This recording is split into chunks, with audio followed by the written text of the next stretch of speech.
Chapter 7. Anne Says Her Prayers.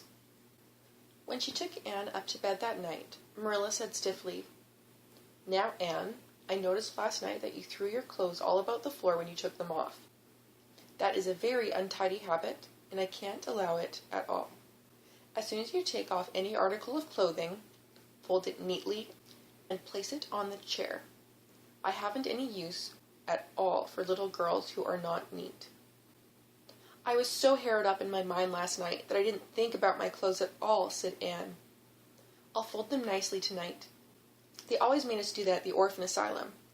Half the time, though, I'd forget. I'd be in such a hurry to get into bed, nice and quiet, and imagine things."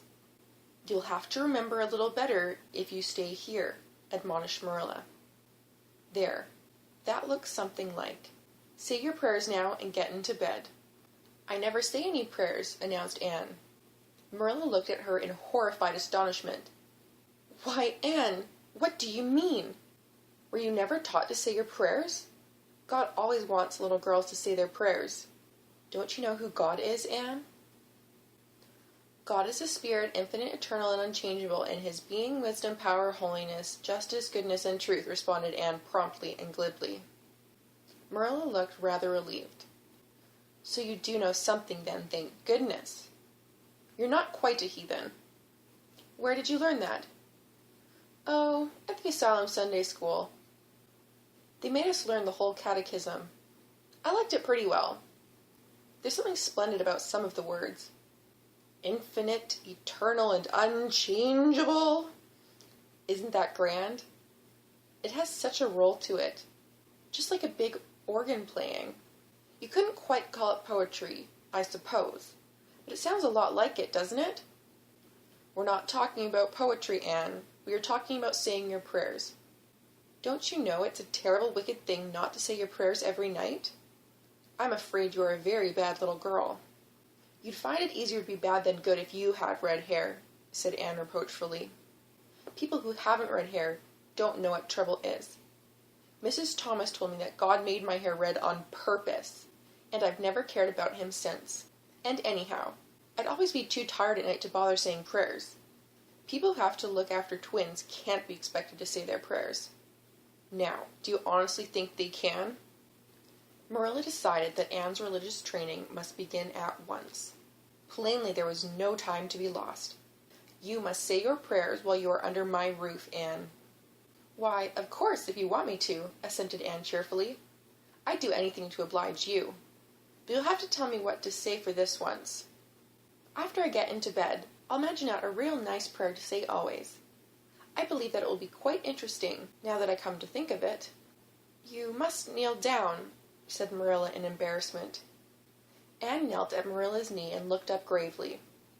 "Why must people kneel down to pray? If I really wanted to pray, I'll tell you what I'd do. I'd go out into a great big field all alone, or into the deep, deep woods, and I'd look up into the sky. Up, up, up, into that lovely blue sky that looks as if there was no end to its blueness. And then I'd just feel a prayer. Well, I'm ready. What am I to say?" Marilla felt more embarrassed than ever. She had intended to teach Anne the childish classic, "Now I lay me down to sleep." But she had, as I have told you, the glimmerings of a sense of humor, which is simply another name for the fitness of things. It suddenly occurred to her that this simple little prayer, sacred to white-robed childhood lisping at motherly knees, was entirely unsuited to this freckled witch of a girl, who knew and cared nothing about God's love, since she had never had it translated to her through a medium of human love. "You're old enough to pray for yourself, Anne," she said finally. "Just thank God for your blessings, and ask him humbly for the things you want." "Well, I'll do my best," promised Anne, burying her face in Marilla's lap. "Gracious Heavenly Father. That's the way the ministers say it in church, so I suppose it's all right in a private prayer, isn't it?" she interjected, lifting her head for a moment. "Gracious Heavenly Father, I thank thee for the white way of delight and the lake of shining waters, and Bonnie and the Snow Queen. I'm extremely grateful for them. And that's all the blessings I can think of just now to thank thee for. As for the things I want, They're so numerous that it would take a great deal of time to name them all, so I will only mention the two most important. Please let me stay at Green Gables, and please let me be good-looking when I grow up. I remain yours respectfully, Anne Shirley. There. Did I do it all right? She asked eagerly, getting up.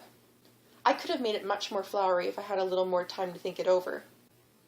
Poor Marilla was only preserved from complete collapse by remembering that it was not irreverence, but simply spiritual ignorance on the part of Anne that was responsible for this extraordinary petition. She tucked the child up in bed, mentally vowing that she should be taught a prayer the very next day, and was leaving the room with the light when Anne called her back. I've just thought of it now. I should have said amen in place of yours respectfully, shouldn't I? The way the ministers do. I'd forgotten it, but I felt a prayer should be finished off in some way, so I put in the other. Do you suppose it will make any difference? I don't suppose it will, said Marilla. Go to sleep now like a good child. Good night.